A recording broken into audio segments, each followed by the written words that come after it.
क'क्राझार सहरनि सोनाब फारसे थानाय सान्दामारिनि दा रिलेटिभ पाब्लिक स्कुला गुबुन बोसोराव फालिबोबाय थानाय बादि देग्लायबो गाजा गोमजायै आर्ट्स स्ट्रीमनि आनजादाव 90 जौखोन्दो मोननानै उथ्रिसारनो हानाय सा 8 फरायसाफोरखौ बरायनाय हाबाफारि लादों।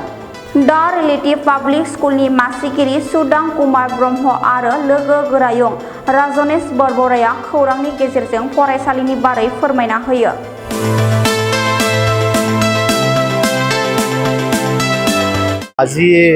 We are very happy today actually. Finally, our children's hard work, dedication. I would like to congratulate each and every teachers, students and their proud parents also for this wonderful result. They did really well this year.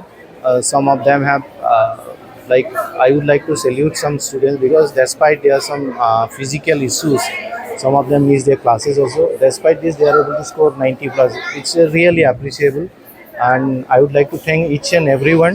Amar total apunar class artsot asile apunar 41 asile 41 or apunar ছজনে আপোনাৰ এইবাৰ 8 জনে মানে 90% এভব পাইছে আৰু বাকি আমাৰ 100% ৰিজাল্টে পাইছে 100% result 100% হৈছে 8 জনে আপোনাৰ মানে 90% এভব পাইছে 7 জনে পাইছে 90% আৰু সায়েন্সত আমাৰ আছিল 69 ৰ ভিতৰত আমাৰ 6 জনে 90% তাৰ পিছত আপোনাৰ 80% এভব পাইছে 7 জনে আৰু বাকিবিলাক আপোনাৰ একেবাৰে lowest percentage to মানে 50%.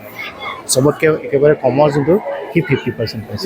না এটো ফাৰ্স্ট বেচ নহয়, এটো মইতো এখন স্কুলত আপোনাৰ 2025 ত জয়েন কৰিছো এণ্ড স্কুলৰ আপোনাৰ ক্লাছ 12 ৰ যোনটো মানে হেৰি হৈছিল এফিলিয়েশ্যন পাইছিলে 2015 ত পাইছিলে 16 ত পাইছিলে and in that case it is I think আপোনাৰ 8 নম্বৰ বেচ।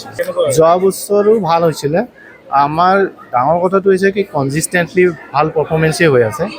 যোৱা বছৰতকৈ যদি আপুনি কয় এবাৰ 10ৰ মানে ছায়েন্সত পাৰ্চেণ্টেজটো অলপ বেছি আৰু এই বছৰ আমাৰ ছায়েন্সৰ যোনখিনি আছে সিহঁতি IIT এডভান্সো ক্ৰেক কৰিছে, JEU ক্ৰেক কৰিছে, 5 জনে JEU ক্ৰেক কৰিছে। এতিয়া নীটৰ আছে, নীটতো আমাৰ ভাল ৰিজাল্ট হ'ব বুলি আশা কৰি আছোঁ।